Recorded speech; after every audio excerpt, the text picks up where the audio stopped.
जी बिल्कुल, अमेरिका और ईरान के दरमियान मुज़ाकरात में बड़ी डेवलपमेंट ये हुई है कि इस्लामाबाद में दोनों आलमी सतह के वफूद पहुंच चुके हैं। अभी से कुछ ही लम्हे कबल JD वैंस जो नायब सदर हैं अमेरिका के, उनकी क़यादत में एक बड़ा वफ्द इस्लामाबाद पहुंचा है और उनका इस्तकबाल किया है field marshal lieutenant general Asim Munir ने, और उनके साथ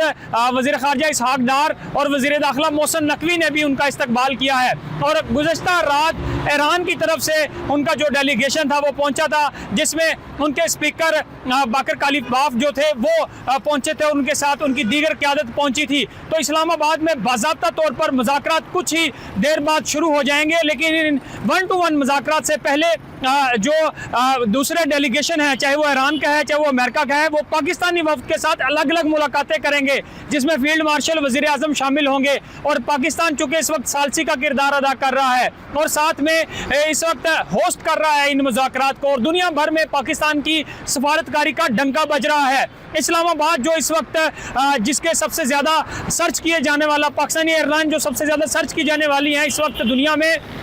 तवज्जो का मरकज़ है। और अभी भी हम देख रहे हैं कि जिस शाहराह पे फैसल एवेन्यू पे मैं मौजूद हूँ, यहाँ से जो इस्लामाबाद के दाखिली और खारजी रास्ते हैं रेड जोन जाने वाले, वहाँ पे सिक्योरिटी को सख्त किया गया है और शहरियों को रेड जोन की तरफ ना जाने की हदायत की गई है। कुछ देर कबल नूर खां एयरबेस में जो है अमरीकी वफ्द पहुंचा था, और फिर चूँकि उनके प्रोटोकॉल के साथ उनकी गाड़ियों में वो काफिला अब इस्लामाबाद पहुंचा है, और कुछ ही देर बाद ये जो डेलीगेशन है ये बाज़ाब्ता तौर पे अलग अलग पाकिस्तान के वफूद के साथ मुलाकातें करेंगे। फिर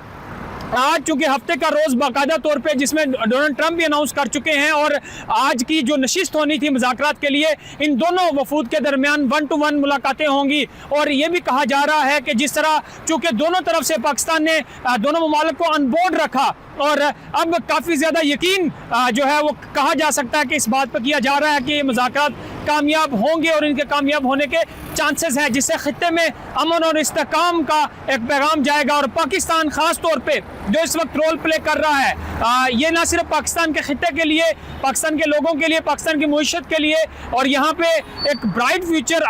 कहा जा रहा है। जो सरमायाकार हैं, जो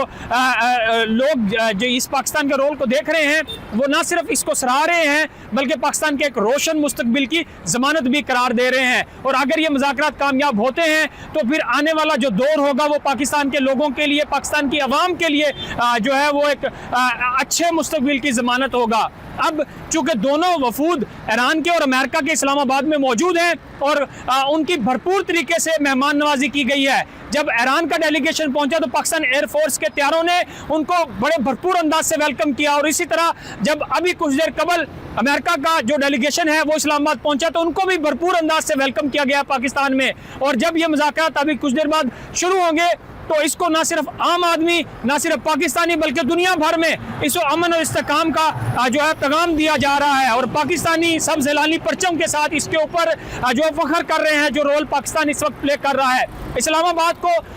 मुख्तलिफ शाहराहों पे मुख्तलिफ जो ख़ासतौर पर